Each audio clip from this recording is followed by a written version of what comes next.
আপনার একটা Facebook page আছে এবং আপনি মনে করেন যে সেই ফেসবুক পেজে যেকোনো একটা সেটআপ পেয়ে গেলেন। ঠিক আছে? তো আপনাকে তো সেই সেটআপটা ভালোভাবে করতে হবে। তো আজকের ভিডিওতে আপনাদের বলে দিব স্টেপ বাই স্টেপ যে কিভাবে আপনারা আপনাদের ব্যাংক অ্যাকাউন্টটা সেটআপ করবেন। চলুন ভিডিওটা শুরু করা যাক। আপনারা যারা আমার চ্যানেলে নতুন তারা অবশ্যই চ্যানেলটাকে সাবস্ক্রাইব করবেন। ভিডিও ভালো লাগলে অবশ্যই লাইক, কমেন্ট, শেয়ার করবেন। আর হ্যাঁ, আপনারা যারা ফেসবুক পেজ বা ইউটিউব চ্যানেলে কোর্স করতে চান, মানে হচ্ছে যে অনেকে কাজ করার ইচ্ছা আছে বাট তারা সঠিক গাইডলাইন না পাওয়ার কারণে কাজ করতে পারতেছে না বা ফেসবুক পেজ, ইউটিউব চ্যানেলগুলো খুলতে পারতেছে না। আপনারা চাইলে কিন্তু আমার কোর্সে জয়েন হতে পারেন। এখানে A to Z সবকিছু বুঝায় দেওয়া হবে। যারা চান জয়েন হয়ে যেতে পারেন। এখন চলেন মূল কথায় যাই।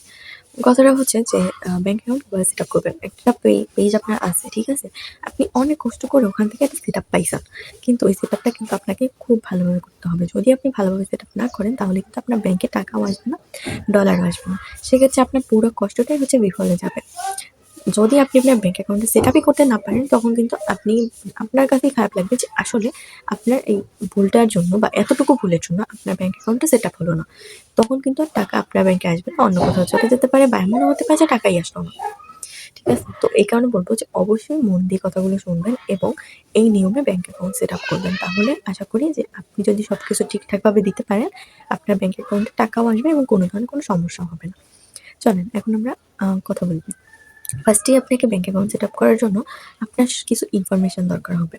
ঠিক আছে? তো ইনফরমেশনগুলোর মাঝখানে আমি কিছু জিনিস যেগুলো আমি বলতেছি। ১ নম্বরে হচ্ছে আপনার এনআইডি কার্ড। ঠিক আছে? এমন একটা এনআইডি কার্ড আপনার দরকার যে মানে যার এনআইডি কার্ড আছে, ধরেন যে আপনার এনআইডি কার্ড নাই, ওকে ফাইন। কিন্তু যার এনআইডি কার্ডটা আপনি দিবেন সমস্ত তথ্যগুলা তারই দিতে হবে। ঠিক আছে? বুঝা গেছে? তো আপনার যদি না থাকে সেক্ষেত্রে আপনি দিবেন না। আপনার বাবা-মা যে কারো একটা দিবেন, যার সব তথ্য আপনি দিতে পারবেন এবং অবশ্যই বিশ্বস্ত কাউকে দিবেন। যেমন বাবা-মা। তো ফার্স্টে হচ্ছে এনআইডি কার্ড দরকার। সেকেন্ড হচ্ছে আপনার জিপ কোড দরকার। ঠিক আছে? Zip code, postal code. Then থার্ডেই হচ্ছে আপনার ব্যাংক অ্যাকাউন্ট নাম্বার দরকার। ঠিক আছে? আপনার ব্যাংক অ্যাকাউন্টে যে নাম্বারটা থাকবে ওই নাম্বারটা দরকার। ৪ নাম্বারে হচ্ছে আপনার সুইফট কোড দরকার। ওকে? Swift code. অ্যান্ড ৫ নাম্বারে হচ্ছে আপনার টিন সার্টিফিকেট দরকার হবে। ৫ টা গেল। ৬ নাম্বারে হচ্ছে আপনার ট্যাক্স ইনফো। এই ৬ টা জিনিস দিয়ে আমরা ব্যাংক অ্যাকাউন্ট সেট আপ করি। এই ৬ টা জিনিস আপনার অবশ্যই লাগবে ব্যাংক অ্যাকাউন্ট সেট আপ করার জন্য। আবারও বলে দিচ্ছি, TIN certificate, ID card, bank account number, swift code, zip code and হচ্ছে ট্যাক্স ইনফো। ওকে? এই ৬ টা জিনিস আপনারা আগে একটা জায়গায় মানে সবকিছু আস্তে, আস্তে গোছায়া একটা করে জমা করবেন। এরপরে আপনি এগুলা যেখানে চাইবে দিবেন। ফার্স্টেই হচ্ছে আপনাকে দিতে হবে আপনার এনআইডি কার্ডের তথ্য। দেন হচ্ছে আপনার ব্যাংক অ্যাকাউন্ট, টিন সার্টিফিকেট, এই সবকিছু চাইবেন। লাস্ট স্টেপে আপনাকে দিতে হবে ট্যাক্স ইনফো, যেটা ওখান থেকেই করে দিতে হয়। এটার কোনো নাই। এটা ওখান থেকেই করলেই হবে। তো যেগুলো দরকার এবং এইগুলা স্টেপ বাই স্টেপ করে আপনি ব্যাংক অ্যাকাউন্টটা সেট আপ করবেন। ওকে?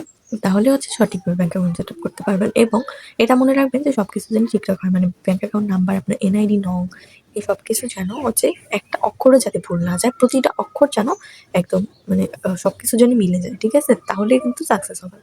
নয়তো কিন্তু পরবর্তীতে সমস্যা হতে পারে। এটা কিন্তু চেঞ্জ করা খুব ঝামেলা, টাফ। তো যাই হোক, আশা করি বুঝতে পেরেছেন আপনারা যে কি করবেন না করবেন।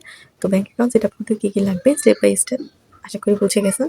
তো ধন্যবাদ সবাইকে আজকের ভিডিওটা দেখার জন্য। আল্লাহ হাফেজ। ভালো থাকবেন, সুস্থ থাকবেন।